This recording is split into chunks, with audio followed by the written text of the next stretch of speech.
with Nebraska AgrAbility, I think 10 years, maybe a little longer than that. I don't go out and visit the farms. That's not my role in the position. I do more managing the grant and promotion, and Kristen is handing out some brochures we have, and we'll talk about those a little bit later. There's different things we do. The Easter Seals side of the program is the ones that go out and visit farmers. But as I get into my presentation, we'll talk a little bit more about that. And yes, my focus is food, nutrition, and health, so AgrAbility falls under the health part of my job. We serve Nebraska farmers and ranchers experiencing an illness or injury that limits their ability to perform routine tasks. We recommend creative solutions to continue working safely. This service provides hope by preserving the agricultural way of life. I'm sure you all know farmers have a unique way of looking at things. They're going to get it done, whatever it takes to get it done. If you have your 89-year-old father still wants to combine and that's what he wants to do, you're going to figure out a way to get him in that combine. And so we're trying to make sure we do safe ways of doing that, so no one gets hurt, or if they are hurt, they can continue doing what they need to do. AgrAbility first was authorized in the 1990 Farm Bill. We have to write a grant every 4 years. It's a competitive process. Since 1995, Nebraska's had a program. So we've had a program for a lot of years. You've got to have a land-grant university and a nonprofit disability organization to have the program. These are the states that have an AgrAbility program. The ones that are yellow have a state or regional project. The white states have affiliate projects, and the gray states have no project at all. South Dakota's project is a little different. They work only on the Indian reservations. They don't work in the rest of South Dakota. Kansas has had a program up until 2 years ago, I believe. They decided they needed to reorganize and regroup, and they were going to reapply at some point. They have not, as of right now, they have not. Iowa has, I believe that program is called Breaking Ground. It is an ongoing program that has been around for years and years. They just are not part of the official AgrAbility program. That means I think they don't get a grant. Our formal partnership is the University of Nebraska-Lincoln Extension and Easter Seals. If you don't know about Extension, we work in all these areas: 4-H youth development, livestock systems, horticulture, landscape and environmental systems, agriculture profitability, food, nutrition and health, early childhood, rural prosperity Nebraska, and water and innovative cropping systems. Those are our titles right now. They seem to change a lot, but that's what we work in right now. And no matter what county you live in, you should have access to all of these programs. There might not be an in-person educator in your county, but there is someone who is responsible for your county, and you can get to them and ask for help. Easter Seals is a disability organization. Some of the programs that they work with are listed there. Nebraska AgrAbility is one of that we do. They also work in alternate financing with telework and microloan programs, benefits planning and work incentives counseling. They have camps and do respite and recreation, employment services, and public education. They just recently bought the campus in Blair. I think it's Dana. They bought that whole campus, and they're turning that into a camp farm. They're going to have that be where urban farming can go on there. There's going to be dormitories where people can come and live there. And so they're really excited about that. They're just getting it all going. It's a long process to get everything changed over, but they're very excited about that. And so we are working with urban farmers in the Omaha area to come out there and do gardening projects and do small scale farming, so everybody can know where their food comes from. There's 3 things we do with AgrAbility. We develop service capacity, we encourage networking, and we provide direct services. what we're most proud of is our direct services, the farmers that we go out and help so they can stay on their farms. Service capacity, we provide innovative educational programs to help everybody adapt new technologies, deliver programs and content through appropriate educational venues. You'll see us at all kinds of things. We go to Husker Harvest Days, we're at the State Fair. We sometimes go out to the different farm and ranch shows and educate people there. This year we've decided to take a step back from going to all the farm and ranch shows and having a booth at them. Instead, we're going to send people to the farm and ranch shows to go around and speak to the different people that have booths at the fair, so they know about our program, because they're the ones that are touching the farmers. They know who the farmers and ranchers are, and if they know about our program, maybe they can recommend them to come to our program. So we're trying that a little differently. We'll see how it happens. It's a work in progress. We also offer what we call an OT-PT workshop. The actual name is Rehabilitating Nebraska Farmers and Ranchers with Disabilities. Once a year, we invite occupational therapists, physical therapists, and the assistants that go with them to a one-day workshop. They get 8 hours of continuing education credits, and we tell them about farmers. And we take them out to one of our farms who have has been one of our clients, so they can see the actual equipment. They're on the farm. They see that when you're on a farm, you don't have a nice level surface to walk on. You're walking on rutted gravel surfaces. I kind of grew up in southwest Nebraska. I grew up in McCook. I live on a farm southwest of Culbertson.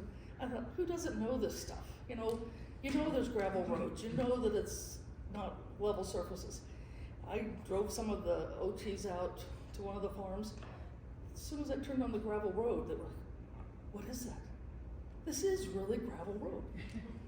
I don't know what they were expecting, but they were absolutely shocked that it was actually a dirt road. That's all there was to it. Wow, you don't know this. I've also had people say, whoa, that tractor is really big. When we talk about the first step into the tractor, sometimes that's hard. That's hard for young people to get that first step. And so sometimes it's just a simple step. They've added a step to the bottom, and it can't be rigid because it hits things and it breaks off. So they've got a step. To me, it looks like they've put tires on the side, like they've made a tire, cut it up, and then it's on the bottom so it moves. I'm sure it's something much more fancy than that. But to me, that's what it looks like. And so then they can have that step that's a little lower to get into it. They've been amazed at how far apart the steps are to get into a tractor. It's not the 12-inch deal. So it's a very good thing. We have had excellent reviews. In the since COVID, let's have that be the defining point. Our numbers have gone up dramatically. Before COVID, we were in the 10 range coming. Since COVID, we've had people there. I think we had one this last year in Battle Creek, and I think I had 45 people at it. We have opened it up to some Zooming, so to speak, but people want the in-person. If we can do that, that's what they want. We have to find bigger places, because it used to be we could have, if you have a room for 20, we're great. We have to have a room now for 50. It's really good. I don't know, maybe our CEUs are really cheap. Maybe that's why they're coming out. Anyway, it's a great program, and they do learn how to help farmers. We have OT graduate students, and I have one with me today. This is Jessie Colville. She's from Mullen. She's on her farm, her parents' ranch. And are you on a 16-week rotation? Yes. Okay. She's an OT student out of St. Mary's. Are you close to graduating? I'll graduate in May. Okay, so she'll be an OT once she gets through all the paperwork right away. But they come out and help us. They do all kinds of things. We have a stretching brochure. One of our OTs from years ago made that up. I think that's been around at least 10 years, if not longer than that. It is our most used brochure. People call and want that. We have hospitals call and want it. The whole state of Iowa wanted it. They asked if they could print it so they could hand it out in their offices. It is great. If you can convince yourself to get up and do those stretching exercises, you will be amazed how much better you feel. I have to admit I haven't done that very much, but I can tell when I try, it does make me feel better, and I do feel more, have more range of motion. And no, I have not convinced my farmer husband to do it at all. But just be aware, because as we age, your joints get stiffer and they don't move as well. But that's one of our favorite brochures. We've also had one made up about back issues, low vision. Mostly the OT students work with our Easter Seals staff, but they also come out and work some with Extension. They come to conferences with us. We also have a 1-week observation where the OT student is usually in their first or second year, and they come out and just observe what we do. We go to youth field days, safety days, expo events. We work with youth a lot. Spend day at a couple days at the FFA conference. Sometimes we go to other FFA things throughout the year if we're invited. We've gone to career days, but so we try and get the information to the youth, hopefully to get them to prevent getting hurt. But we also feel like they're a good way. Hey, Grandpa, I just learned about this thing. These people could help you so you don't hurt so much when you're in the tractor. You know, so we're using that as a way to get to some farmers also. We do go to the farm and ranch expos and conferences. Women in Ag is one of our big ones. There's one in the Norfolk area called Agceptional Women. We go to that one every year. And then any local health fairs and events we go to, we can go to those too. Mostly we work on education and promotion. We do some networking. You see a picture there, that's our advisory board. We go out and talk to people like you. We talk to, they might go talk to the irrigation people. We're just trying to get it out because we need to get to the farmers. We're not gonna go out, we don't work with them individually, those people do. And so we're trying to get to them that way so they know about our program. The advisory committee we met via Zoom, so I threw that picture up there, but we've got health professionals in there, people that help fund us, former clients, vendors, caregivers, AT professionals, and Department of Ag is part of that program. We meet once a year physically, and we're trying to meet quarterly via Zoom. That's just some of the places that we've gone to. At Husker Harvest Days, we do have a golf cart we rent every year, and so if anybody needs a ride around, come find us, and we'll give you a ride wherever you need to go.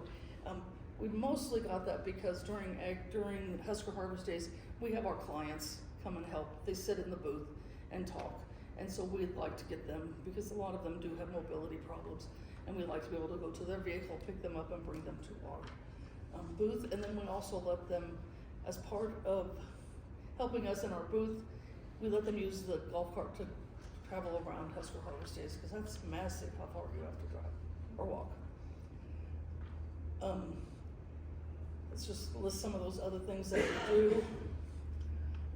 These are the brochures. We've got some hot off the press, the big ones that you got. There's two here. There's one that's got a dark green top, one that's got a little lighter green top. These, I just picked them up on the cook yesterday. We just got them printed. These talk about assistive technology that anybody can use. It's not just for people with disabilities. There's all kinds of ideas on here of things to use, where to find them. These are just suggestions where to find them. The one is low-tech assistive technology. It has all different kinds of ideas of things that are just simple. This one with the tennis balls helps you backing up a trailer. And there's just some simple things there that don't take a lot, and they're not expensive at all. If you ever use hand tools like the gardening tools that are on here, if you've ever picked up an ergonomic hand tool versus just a straight farm or hand tool, you can't believe how much easier it feels to hold that ergonomic one. On the back side, there's weightlifter hooks. Nothing in the farm world at all. It's just a weightlifter hook. But if you wear those on your wrist when you go to pick up something heavy, it helps you lift that up. There's just some simple things on this one. The high-tech one is a lot more expensive, number one, but it does take a little more to get it done. The hydro bed's on there. There's some hitch things, an air ride seat. all the way to on the backside are your UTVs and ATVs. These are just things that we have recommended to our clients that help them work. They also help everybody. It's not something you have to be disabled for. So there's a couple brochures. The stretching brochure I already talked about. The other one you got is just our general brochure that we use that tells about our program and how to get a hold of everybody. We do, of course, we're on the web. Our AgrAbility website for UNL is agrability.unl.edu. Be sure you catch the spelling of that. It's not AgrAbility, it's AgrAbility. And also note, if you want to go to our website, there is no www at the first. I don't understand what happened in that, something in the UNL world when we signed up for it. If you put the www on there, you go nowhere. And so you can't put that on there. We are on Facebook, and we're on Instagram and YouTube. We have all those things, and they're all at Nebraska AgrAbility. We do all kinds of broadcast media. We've been on radio, TV, UNL media sites. 2 years ago, we had a lady write a series of articles about our different clients and how they adapted, and they were all published in the Messenger. Is it Midwest Messenger? We got a lot of referrals from that. A lot of people must read that.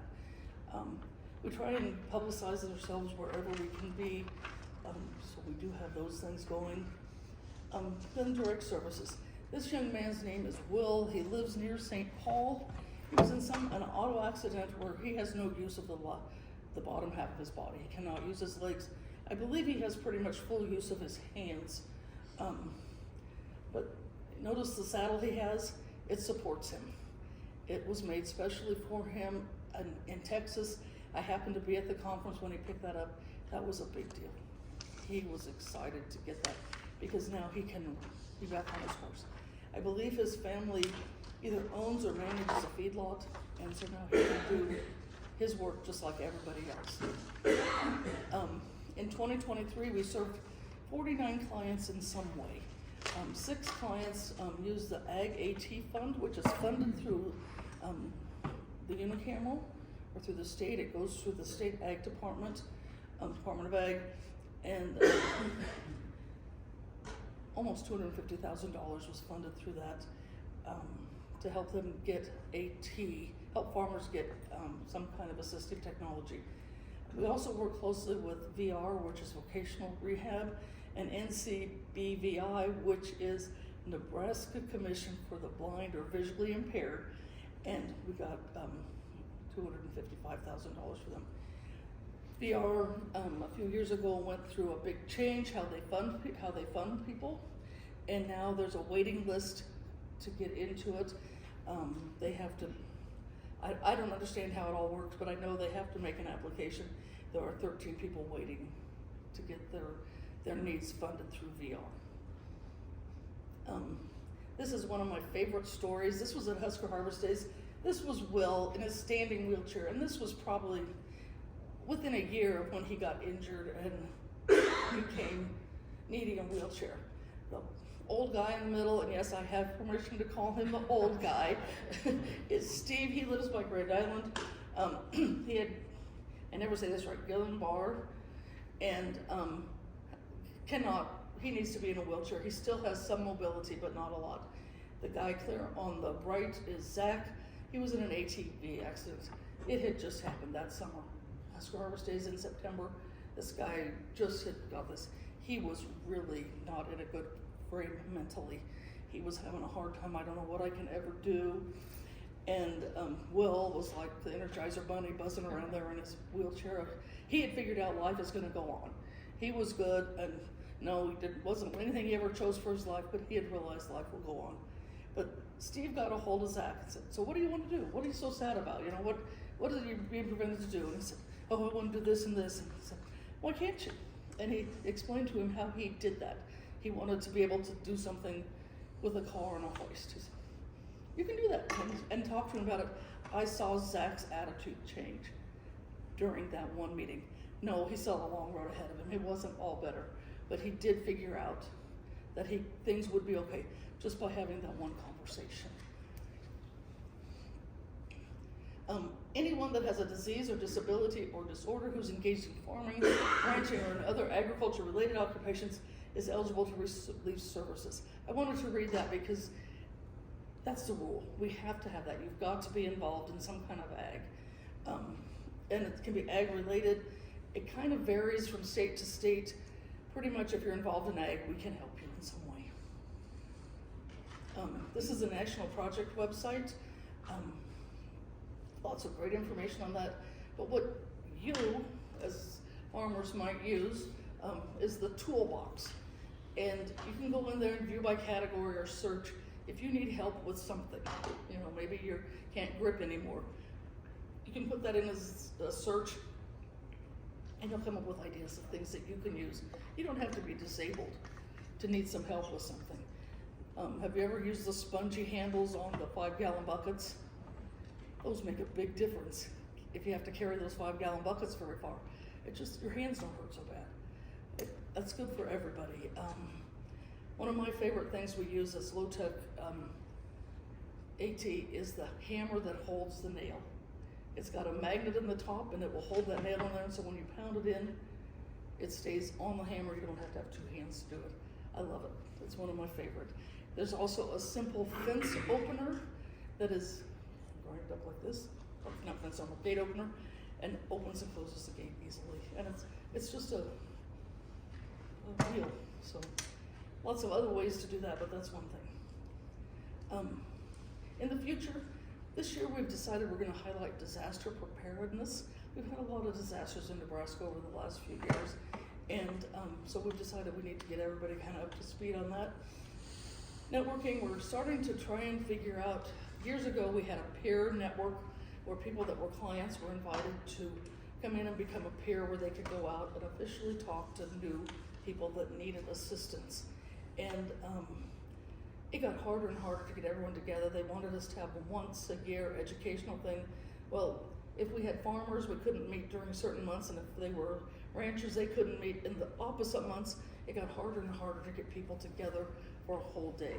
And to become a peer, you had to attend a 2.5-day seminar to do that. And so now we're looking at ways that we're going to adapt that so people don't have to be off their farms. As you all know, it's hard to be away from the farm. You need to, it makes you nervous sometimes. We do have brochures and we do social media and media things. We're trying to reach out more to veterans in the urban ag area, and Easter Seals is working on evaluating how much of a difference we're making. They've done that survey before, and it was quite a bit return on the dollar. I don't remember, and it was a very old survey, so I don't try and find that out. These are who the people are right now. Mark Riley is no longer in biological systems and engineering at the university. He's got a different role, but he still helps us as he can. Aaron Yoder is with UNMC and Extension. He works in UNMC with the environmental, agriculture, and occupational health area. He's really big into safety. He's been doing a lot of work in feedlots in this area. Then we have the Extension staff, myself. Sonny Cochran is out of Shadron, and Jada Ruff is out of Kearney. Jada also is a food nutrition and health educator. Sonny works in the disaster area.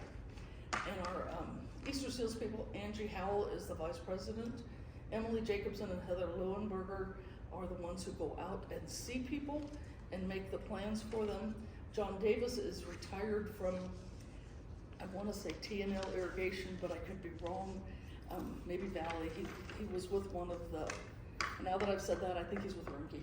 Anyway, he's with one of the pivot irrigation people. That's what he retired from there, and he wanted something to do. He actually designed the thing you lay on to get under your car, you know, it's on wheels, and he designed one so a person in a wheelchair could get into it, get under their vehicle, come back up, and it stands them up, and they can get back in their wheelchair. So we like to have him on call. He goes around and helps us as much as he can. That's the end of my presentation. Do you have any questions? If you want to have someone to refer or you want some more help, go to our website, agrability.unl.edu, And at the bottom of the page, it says how to call or email to get the services you need. So, and I'm sorry, but I do have to leave right away because last week in all the coldness, I had to cancel a program I have in Hay Center.